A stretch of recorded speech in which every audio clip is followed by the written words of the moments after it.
السلام علیکم. تاسو ګورئ د پی ټی وی بولان پښتو خبرونه او زه یم الیاس کاکړ. یو نظر په سرټکو.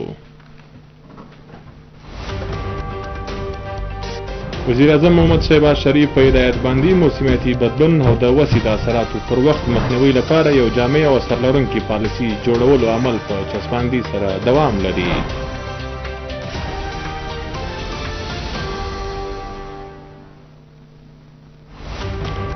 وزیر اعظم محمد شهباز شریف د لاهور الکتریک سپلای کمپنۍ د کارکوونکو لخوا خپل د یوې ورځې تنخواه یعنی 2 کروړه کلداري د سیلاب ځپلو لپاره د ورکولو ګامونه وستایل.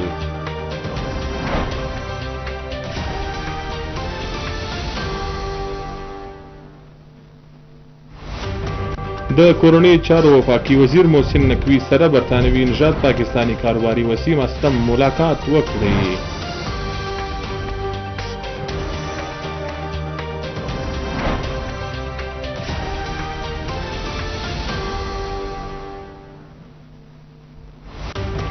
د تجارت وفاقي وزیر جام کمال خان د وزیر اعظم د ځانګړي استازي هارون اختر خان په ګډ صدارت کې د ټیکسټایل او صنعتي پالیسیانو په اړه یو مهمه غونډه ترسره شوه.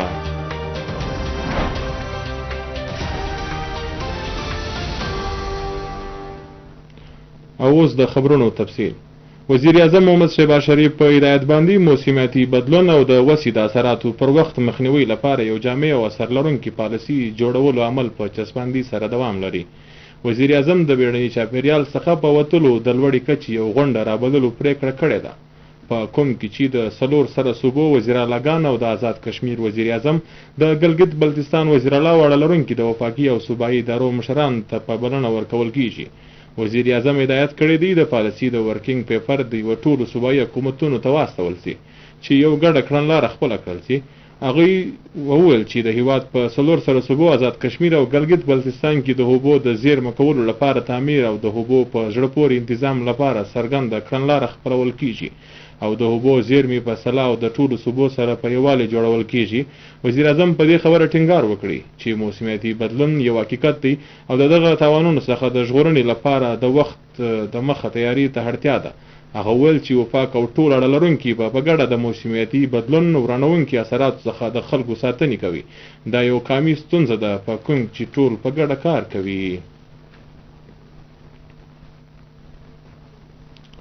وزیر اعظم محمد شهباز شریف د لاهور الکتریک سپلای کمپنۍ د کارکوونکو لخوا خپل د یوې ورځنۍ تنخواه یعنی 2 کروړه کلداري د سیلاب ځپلو لپاره ورکولو ګامونه وستایل.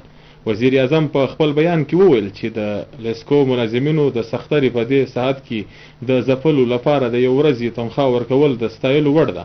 هغه ویل چې د پاکستان حکومت د سیلاب ځپلو سره ولاړ دی او د هغوی ستونزې هوارولو لپاره ټول وسایل په کار اچول کیږي. د کورنۍ چارو وفاقي وزیر محسن نقوي سره برطانوي نژاد پاکستاني کاروباري وسیم اسلم ملاقات وکړي. وسیم اسلم د اوسني سیلاب ځپلو لپاره د 1 کروړ کلدارو د مرستې چک د کورنۍ چارو وزیر ته وسپاري. په دې موقع د کورنۍ چارو وزیر محسن نقوي د وسیم اسلم جذبه او کامي خدمت په ستایلو سره وویل چې دا وخت پاکستان د تاریخ غیر معمولی سیلاب سره مخامخ دی، کوم چې په ځانګړي توګه خیبر پښتونخوا او پنجاب کې په لویه کچه باندې ورانی کړی دی. محسن نقوي وویل چې په لکاو کسان بې کوره سوي دي، لکن حکومت به دغه ځپلو کورنۍ یوازې نه پرېږدي. هغه زیاته کړه چې د وسیم اسلم لخوا ورکړل سوي مالي مرستې به د وزیر اعظم په فلډ ریلیف فنډ کې شامل کړل سي چې دغه پر وخت او خواپاکي استعمال ممکنه کړل سي. د تجارت وفاقي وزیر جام کمال خان او د وزیر اعظم د ځانګړي استازي هارون اختر په ګډ صدارت کې د ټیکسټایل او صنعتي پالیسیانو په اړه یو مهمه غونډه ترسره شوه. په غونډه کې د برآمداتو د ودې صنعتي ترقي او سرمایه‌کاري د زیاتولو د چارو په اړه په تفصیلي سره غور وسو. د تجارت وفاقي وزیر جام کمال د غونډې پر مهال وویل چې حکومت د برآمداتو د ودې لپاره د سباوند د پالیسي یو فریم ورک جوړوي چې برآمد کوونکو ته د اوږدې مودې اسانتیاوي په برخه سي. هغه ویل چې د ټیکسټایل او پوشاکو پالیسي او کامي صنعتي پالیسي د راتلونکي 15 کلونو لپاره ورستي بڼه ورکول کیږي. وزیر اعظم ځانګړي استازي هارون اختر خان غونډې ته د وینا پر مهال وویل چې نوې صنعتي پالیسي نه یوازې ټیکسټایل بلکې د نورو صنعتي څانګو لپاره بله لاره پرانستلی سي په پالیسي کې توانایي ټیرف ټیکسیشن مالی کومک او د اکنامیک زونز غوندې مهمې څانګې په ګډ سي. هارون اختر وویل چې په نوي پالیسي کې د ګرین فیلډ منصوبو اسانتیاوي پبلک پرایویټ شراکتداري او د سرمایه‌کارانو دپاره د ون وینډو اسانتیاوي قیام هم شامل دی. د وزیر اعظم شهباز شریف د تصور له لارې پاکستان د صنعتي ترقي په نوو لارو لیکو بیول کیږي.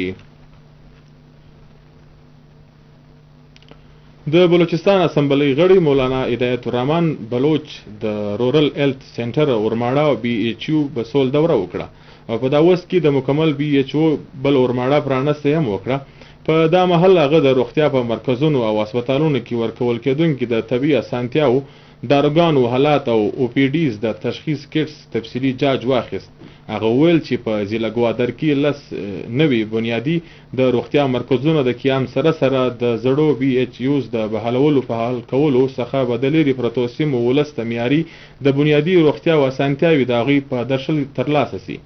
هغه وویل چې روغتیا د هر ښاري بنیادي حق دی او زه به د ولسي نماینده په حیث په زړه پورې هڅه کوم چې د بلوچستان حکومت په مرسته خپل د حلقې ولس ته د بنیادي حقوق ورکړم. په دا مهال ډسټرکټ هیلث افیسر ډاکټر عبداللطیف دشتي هم د ده سره ملګری و.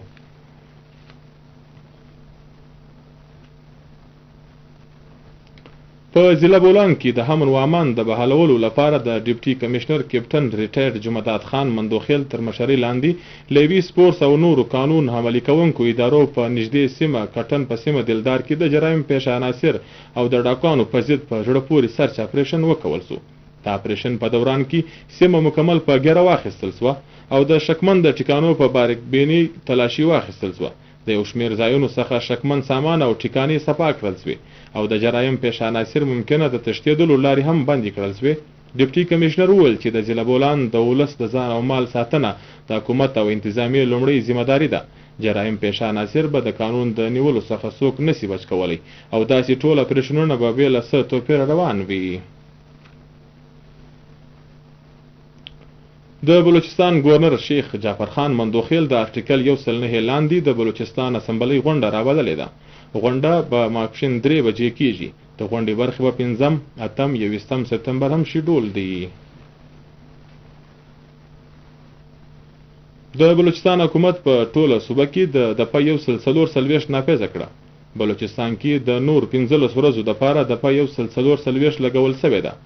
د اعلان مطابق دپه 144 د نفاذ لاندې د وسلې په نمایش، ډبل سواري، 15 یا د 15 څخه د زیاتو کسانو په اجتماع بندیز دی.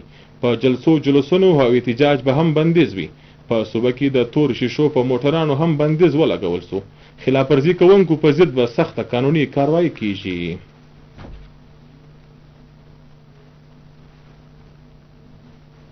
په زیارت کې د نړیواله د مور د شیدو د هونۍ په هکله د خبرتیا لاروین او د سیمینار انتظام وکول سو.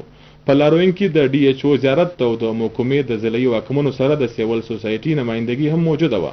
په سیمینار کې پوهانو د نوي زیږېدلو ماشومانو دپاره د مور د شیدو په ارزښت او ګټور رڼا واچوله.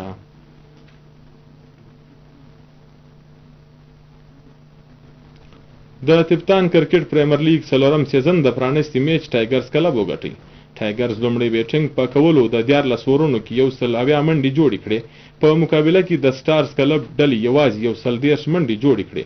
تپتان کرکټ پریمیر لیګ 4م سیزن کې 15 کرکټ کلبونو ته مقابله ده.